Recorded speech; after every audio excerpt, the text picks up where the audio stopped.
Halo, nama saya Niken. Saya dari FGP Grand Chapter di DKI 5. Background edukasi saya di bidang Business Management untuk S1-nya dan S2 di bidang Teologi. Sedangkan background bisnis, kami bergerak di bidang telekomunikasi. Dan saya bertindak sebagai Managing Director dari perusahaan kami, yaitu perusahaan yang menyuplai perusahaan-perusahaan yang menggunakan atau memiliki jaringan fiber optik. Seperti kita ketahui, kemajuan teknologi yang semakin luar biasa ini membuat penggunaan copper atau tembaga itu semakin diminimalisir dan di-replace dengan penggunaan fiber optik karena efisiensinya yang jauh lebih tinggi. Namun size dari fiber optik atau serat optik itu sendiri sangat kecil, bahkan lebih kecil daripada ukuran rambut kita. Sehingga penanganannya harus dilakukan secara khusus, tidak bisa secara manual. Perlu diadakan tools-tools spesial untuk memaintain dan memeasure-nya. Nah, itulah yang perusahaan kami provide. Contoh realnya, kami melakukan supply untuk fiber measurement tools di PT Telkom Indonesia, fiber monitoring system di PT Excel Axiata, dan lain sebagainya. Pada kuartal keempat tahun 2019, seperti layaknya perusahaan yang baik, kami berusaha melakukan setting target, budgeting untuk tahun 2020. Tapi apa yang terjadi di tahun 2020, si COVID-19 datang tanpa diundang dan menimbulkan dampak yang bisa dikatakan buruk bagi hampir semua perusahaan. Perusahaan kecil, perusahaan sedang, bahkan perusahaan besar pun juga merasakan dampaknya. Begitu juga dengan perusahaan kami. Ketika saya melakukan review financial report bersama financial director, muncullah angka-angka yang tidak sesuai dengan target yang sudah kita set di tahun sebelumnya. Sebelum menjabat sebagai managing director, saya adalah finance director. Jadi melihat hal itu tentunya saya tidak happy.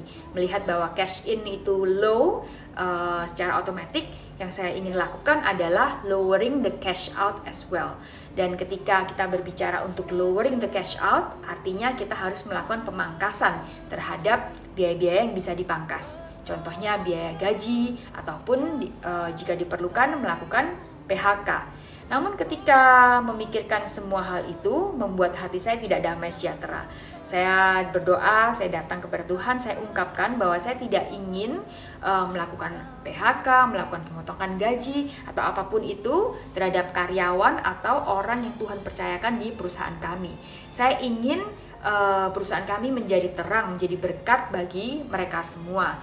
Karena saya percaya di masa sulit ini adalah kesempatan yang baik bagi kita orang Kristen untuk menjadi terang.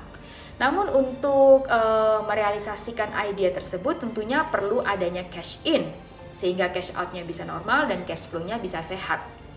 Dan long story short, di bulan Juni perusahaan kami mendapatkan deal dengan PT Telkom yang akhirnya memampukan perusahaan kami untuk tidak melakukan PHK ataupun melakukan pemotongan gaji 1 sen pun terhadap semua karyawan kami.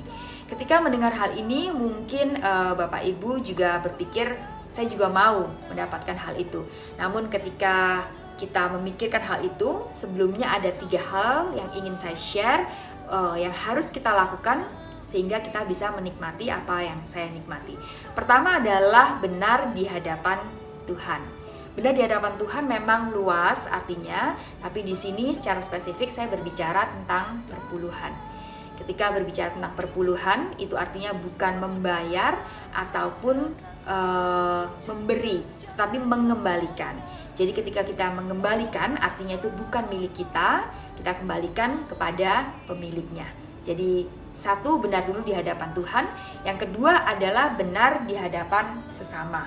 Benar di hadapan sesama yang saya maksudkan di sini adalah motivasi kita.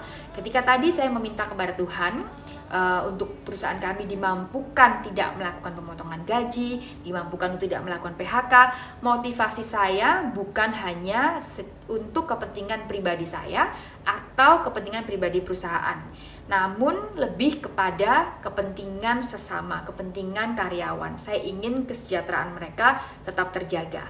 Jadi benar di hadapan sesama. Yang ketiga adalah benar di hadapan diri sendiri. Yang saya maksud di sini adalah diri sendiri harus memiliki kemampuan financial management yang baik. Jadi ketika berbicara dengan kemampuan manajemen itu bukan hanya layak dimiliki oleh para kaum profesional atau kaum entrepreneur. Tapi selama kita hidup di dunia ini, kita pasti akan menggunakan uang sebagai alat transaksi. Nah, sehingga perlu juga memiliki kemampuan mengolah keuangan kita.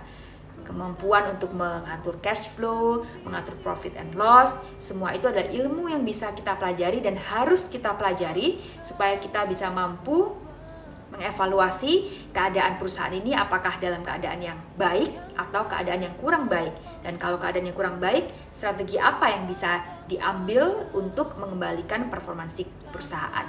Dan semua itu bisa kita dapatkan jika kita memiliki data-data financial yang baik.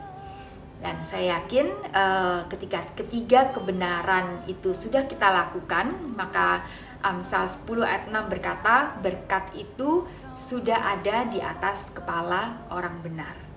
Sekian mungkin kesaksian dari saya, semoga dapat memberkati dan membantu Bapak Ibu yang mendengarkan.